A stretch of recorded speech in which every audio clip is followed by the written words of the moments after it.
రిషిని ఎంత మభ్య పెట్టినా కోర్టులో చివరి క్షణంలో భలే మాయ చేసి సింధు తనతో తీసుకెళ్లిపోయి ఉండదు.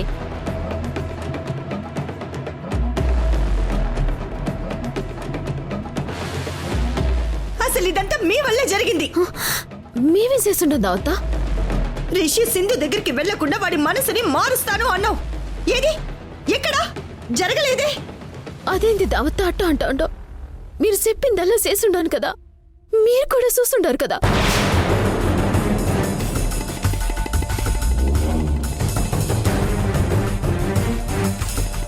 ఆ రోజు నాకు అమ్మ దగ్గరికి వెళ్ళాలనున్నా నాన్న కోసం మా నాన్నమ్మ కోసం ఈయనే ఉంటానని రిషి అని ఉన్నాడు కదా. అన్నాడు, నేను విన్నాను. ఇక నీ పని అయిపోయిందని రిషిని పట్టించుకోవడమే మానేశావు. కానీ సింధు పట్టించుకుంది. రిషిని కలిసి మాట్లాడి మళ్ళీ వాడి మనసుని మార్చేసింది. అసలు యష్కి ఇష్టం లేకపోయినా మీ ఇద్దరికి నేను పెళ్లి చేస్తానని మాట ఇచ్చాను. ఆ మాత్రం కూడా రిషిని ఆపలేకపోయావు. వాడి మీద ప్రేమని చూపించలేకపోయావు. ఎందుకు దాము సంధ్య మీద అరుస్తావు? కన్న తల్లికి బిడ్డల మీదున్న ప్రేమ నటించే తల్లికి ఎలా ఉంటుందనుకున్నావు? తప్పు నువ్వు చేసి వాళ్ళని తప్పు పడతావేంటి? చంద్ర, ఇది నీకు సంబంధించిన విషయం కాదు. నన్ను చిరాకు పెట్టకుండా దయచేసి వెళ్ళు.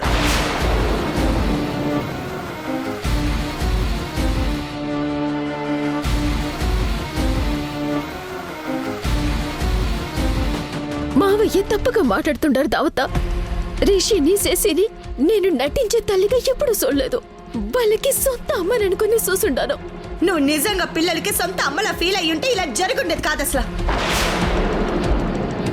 నేను ఎంత పక్కగా ప్లాన్ చేశాను. ఆ సింధు దగ్గరికి వెళ్ళను అని ఆ రోజు రిషి మాట ఇచ్చాడు కదా. అయినా ఎలా మాట తప్పాడు వాడు? ఎలా వెళ్ళిపోయాడు దాని దగ్గరికి? నువ్వు గట్టిగా ప్రయత్నించుంటే ఇవాళ రిషి మన ఇంట్లోనే ఉండేవాడు. మా ఎమ్మి నిజాయితీగానే ప్రయత్నించుండదు వదినా. నువ్వు మాట్లాడక అసలు. ఒక్కడికి నువ్వేదో పొడి చేసినట్టు. నువ్వు మాత్రం ఏం చేసావు అసలు? ఆ డాక్టర్ కోర్టుకి రాకుండా ఆపమంటే అది కూడా నువ్వు చేయలేకపోయావు. డాక్టర్ కోర్టులో సాక్ష్యం చెప్పకపోయింటే అసలు పిల్లలు కోర్టుకొచ్చే పనే ఉండేది కాదు. తల్లి కూతుళ్ళిద్దరూ కలిసి నా కొంప ముంచేశారు. మీకు మీ నటనకి ఒక దండం అసలా.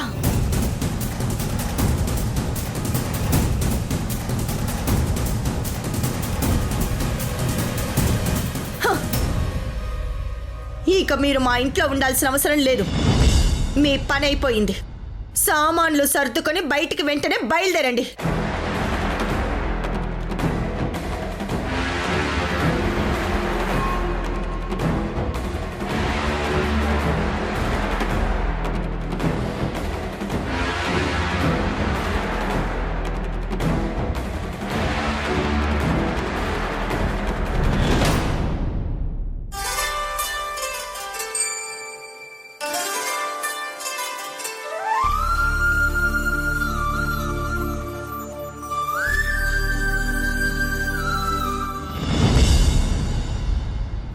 రిషి, పెద్దమ్మ కాళ్ళకి నమస్కారం చేసి ఆశీర్వాదం తీసుకో. అయ్యో లేనన్నా. సింధు, ఏంటిది చిన్నపిల్లాడితో? నీ వల్లే నా కొడుకు నాకు దగ్గర అయ్యాడక్క. నాకైతే అన్సాటిస్ఫాక్షన్ గానే ఉంది. ఎందుకంటే నీ కూతుర్ని నీకు దగ్గర చేయలేకపోయాను. నన్ను క్షమించు సింధు. అయ్యో అక్క, ఏంటి మీరు? ఈరోజు రిషి అమ్మతో ఉండడానికి కారణం మీరే.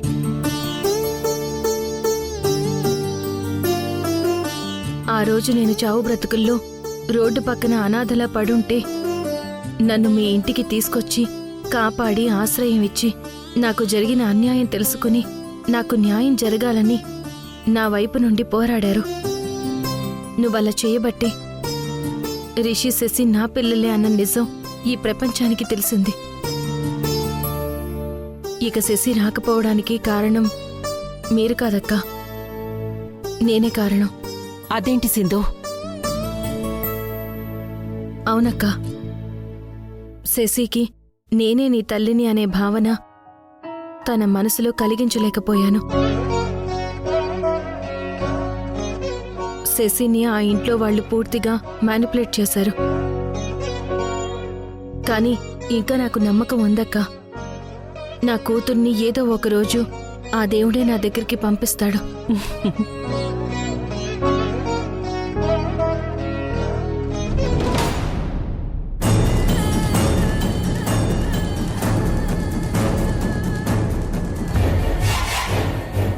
గౌరీ, ఏటమ్మా? కేసు ఓడిపోయొచ్చిన ప్రాక్టికల్ ప్రసాద్కి తాగడానికి మంచినీళ్ళో తినటానికి ఫుడ్డో ఏదొకటి అరేంజ్ చేయి. హలో, నా అసిస్టెంట్కి నువ్వు చెప్తున్నావేంటి? నేను చెప్పుకోలేనా? రే గౌరీ, అయ్యా. చల్లగా వాటర్ తీసుకురారా. అటగయ్యా.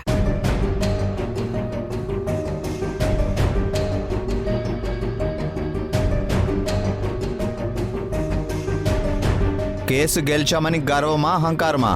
కోపం ఆ? ఎవరి మీద? నీ మీద. దేనికి?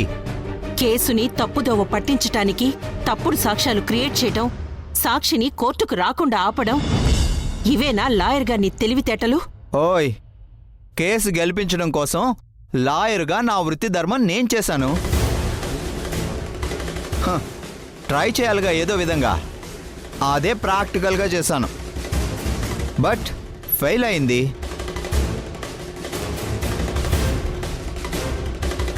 అసలు నాకెవరి మీద పగ, ద్వేషం, కోపం అలాంటివేం లేవు.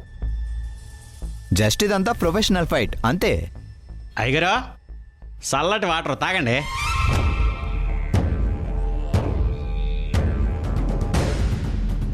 ఎనీహౌ సింధు, ఈ పోరాటంలో విజయం సాధించావు. నీ కొడుకుని నీ సొంతం చేసుకున్నావు. All the best.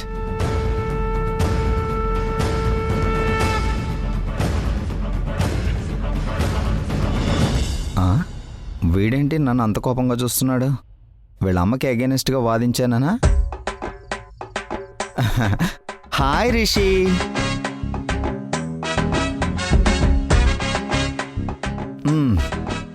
సైలెంట్గా ఉండడమే బెటర్. లేదంటే భవానీలాగా ఈ బొడ్డోడు కూడా నా మీద సెటైర్లు వేస్తాడు. రే గౌరీ, ఫాలో మీ.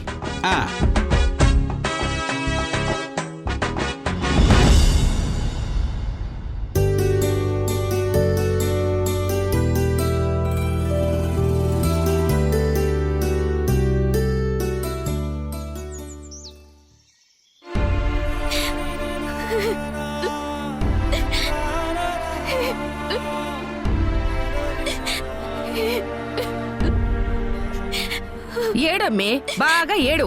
అత్తయ్య అత్తయ్య అంటూ ఆ దమయంతిని బాగా రాసుకొని పూసుకొని తిరిగినావు కదా. నువ్వు అనుభవించాల్సిందే. నువ్వు ఇంటికి కోడలవుతావని, యష్కి భార్య అవుతావని ఎన్నో ఆశలు పెట్టుకున్నానమ్మే. చివరికేమైంది? బాగా సంతోషపడ్డావు కదా. మా అత్త నాకు మాటిచ్చుండది, యష్తో నాకు పెళ్లి చేస్తా ఉండదని. పెళ్లి పెళ్లి బాగా చేసినది కదా. చీకొట్టి ఇంట్లో నుంచి మనల్ని వెళ్ళిపోమని ఉండాది. తప్పులన్నీ తను చేసి అవన్నీ మనం చేసినట్టు మన మీద ఎగిరిపోతా ఉండదు. పిల్లల కిడ్నాప్ కేసు గాని, నగల దొంగతనం కేసు గాని అవన్నీ ఎవరి కోసం చేసామమ్మీ? ఆ సింధు వాళ్ళకి దూరం అవడానికే కదా. ఇప్పుడు వాళ్ళు వాళ్ళ అమ్మ దగ్గరికి వెళ్తే అది మన తప్ప? అసలు ఆ సింధు కోర్టు దాకా పోవడానికి ఆ దమయంతే కదూ రెచ్చగొట్టుండది. సింధు దగ్గర ఉన్న సాక్ష్యాన్ని కూడా మంటల్లో తగలబెట్టుండది. తన కోసం మనం ఎంత చేస్తే మనల్ని ఇంట్లో నుంచి వెళ్ళిపోమంటుందా? మనతో ఎన్నో అవసరాలు తీర్చుకుని ఇప్పుడు కరివేపాకులాగా తీసి పారేస్తుందా?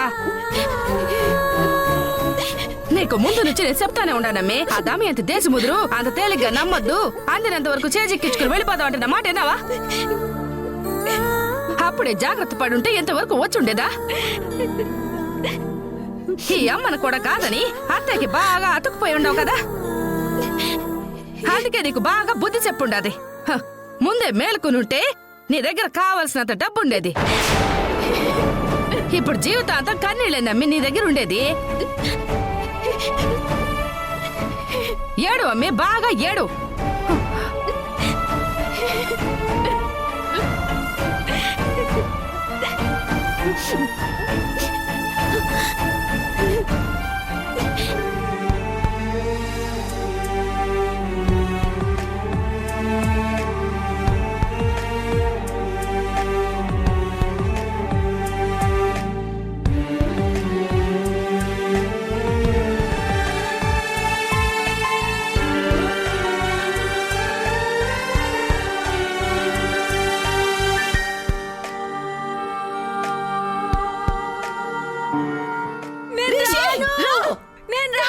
రిషి నేను రాను రారా నేను రాను. రిషి, వెళ్దాం, రా.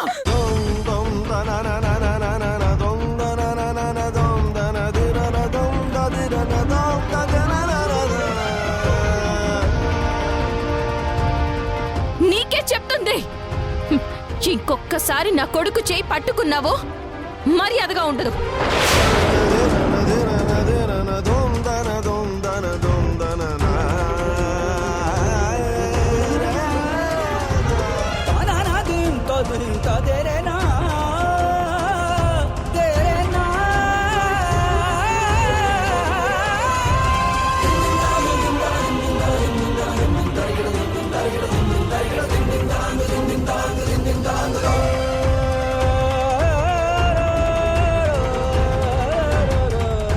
బాధపడక రహేష్.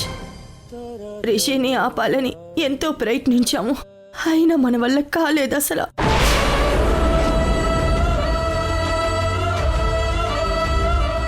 నాన్నంటే వాడికి ప్రేమేరా, కానీ ఆ సింధునే వాడి మనసులో నీ మీద ఉన్న ప్రేమని విరిచేసిందిరా.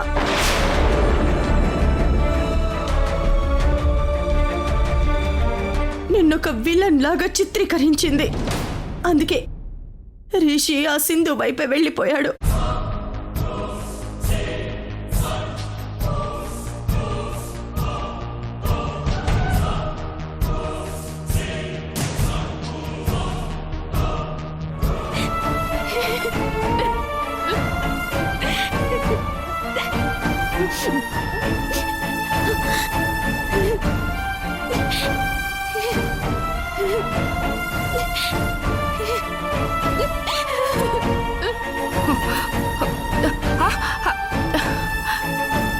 ఇదేంది అమ్మి ఎంత కోపంగా ఏడిపోతా ఉండదే? కోప తీసి యాగా ఇచ్చం చేసుకోదు కదా అమ్మే.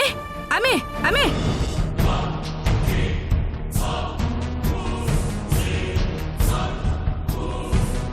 దావత రిషి నాపనికి నా సహాయశక్తిలో కృషి చేసుండాడు. దావత ఆయన రిషి ఎందుకట్ట చేసుండాడు నాకు ఇప్పటికీ అర్థం కావడం లేదు. పిల్లలిద్దరి విషయంలో నేను చాలా జాగ్రత్తగా ఉన్నాను. రిషి సింధు దగ్గరికి వెళ్ళినందుకు మీరంతా ఎంతలా బాధపడుతూ ఉన్నారో దానికి మించి నేను బాధ అనుభవిస్తా ఉన్నాను. నన్ను నమ్ము దావత.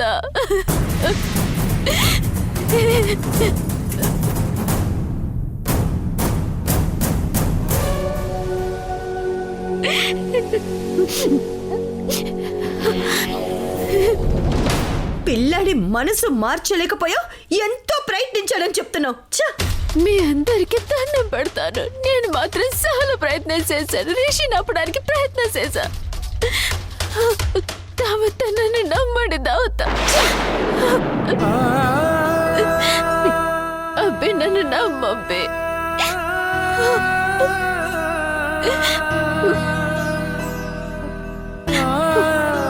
అయ్యా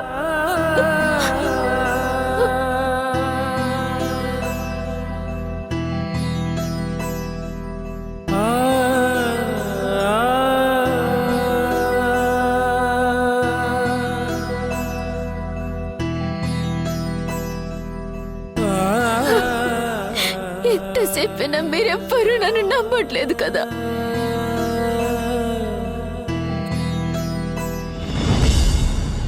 అయ్యో నేను మిమ్మల్ని ఎట్టా నమ్మించాలి?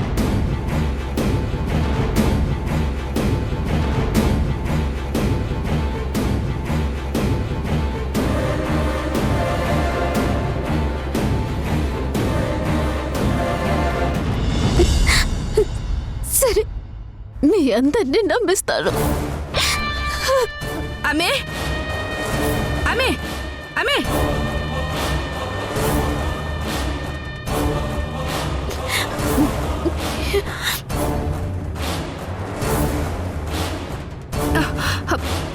అమ్మే ఏం చేస్తుండవు అమ్మే? అమ్మే అమ్మే నువ్వు నా చూసుకో.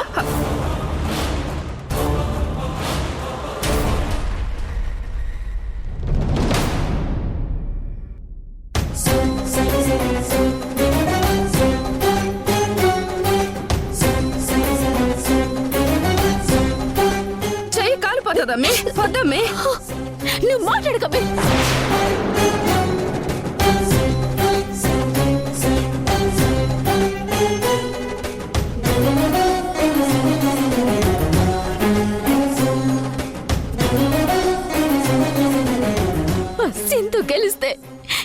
శిక్ష నాకు పడుండది. సంధ్య, ఏంటి పిచ్చి పని? దాత ఈ హారతి సాక్షిగా, ఆ దేవుడి సాక్షిగా చెప్తా ఉండా, రిషిని సింధు దగ్గరికి వెళ్లకుండా ఆపాలని నేను ఎంతో ప్రయత్నం చేశాను. నిజం దాత. వద్దమ్మే. సంధ్య నీకేమైనా పిచ్చి పట్టిందా? చూడు నీ చెయ్యి ఎలా కాలిపోయిందో. మీ అమ్మన్న మాటలకి లోపల నా మనసు కాలిపోయిందబ్బి. ఏముందని మా అమ్మ? సింధు దగ్గరికి రిషి వెళ్ళిపోవడానికి కారణం నేనేనంట.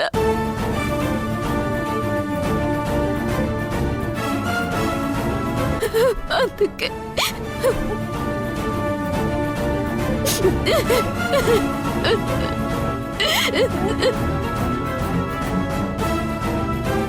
అందుకే నన్ను ఇల్లు వెళ్ళిపోమంటున్నారు అబ్బే.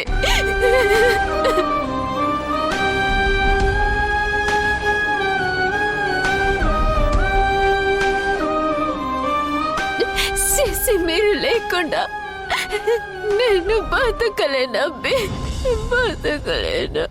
నువ్వు వెళ్ళిపోవడం ఏంటమ్మా?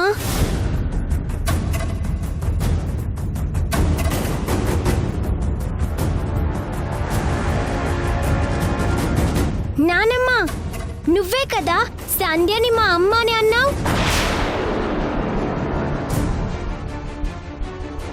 నువ్వు చెప్పిందే కదా నేను నమ్మాను. ఇప్పుడు నువ్వు సంధ్య అమ్మని కూడా మన ఇంట్లోంచి వెళ్ళిపోమ్మంటే ఇక నాకు అమ్మెవరు?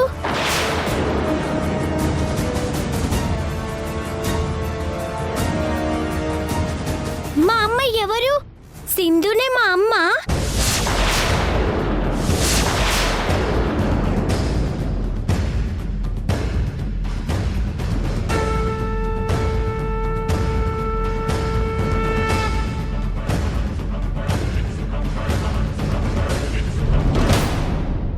రిషిలాగే నేను కూడా సింధు అమ్మ దగ్గరికి వెళ్ళిపోవాలా?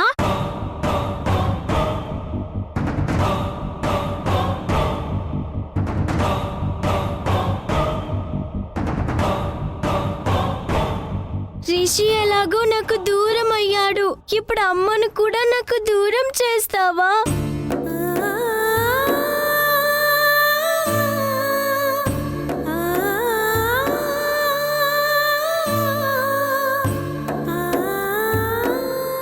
అయ్యో అదేం లేదమ్మా. సంధ్య అమ్మ ఎక్కడికి వెళ్ళదు, మనతోనే ఉంటుంది. అమ్మలా నీతోనే ఉంటుంది. సంధ్య ఎక్కడికి వెళ్ళదు.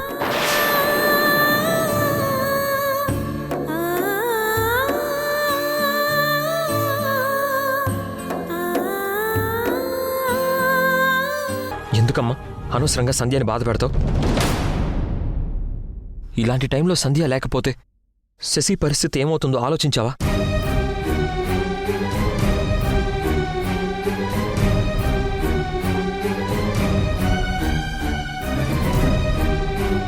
ఇక మీదట సంధ్యని ఏమి అనుకో. రిషి వెళ్ళిపోవడంలో తన తప్పేమీ లేదు.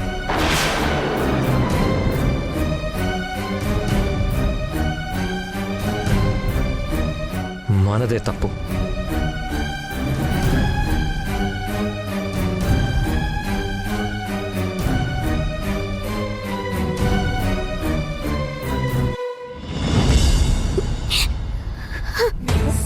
ఈ మాత్రం అవకాశం చాలు మళ్ళీ నేను అగ్గిని రాజేయడానికి.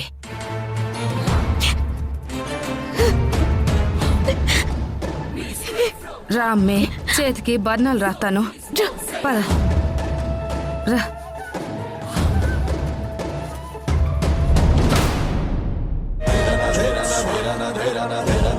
సింధునే మా అమ్మ.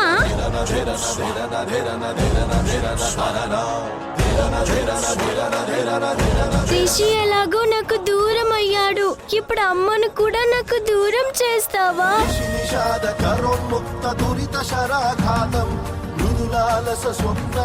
రిషిలాగే నేను కూడా సింధు అమ్మ దగ్గరికి వెళ్ళిపోవాలా? నిష్ఠుర నిశ్వాసంతో నిశ్చేష్టిత గీతం పడమై ఆడుతున్న జూదం ఇవ్వదే ఎప్పుడు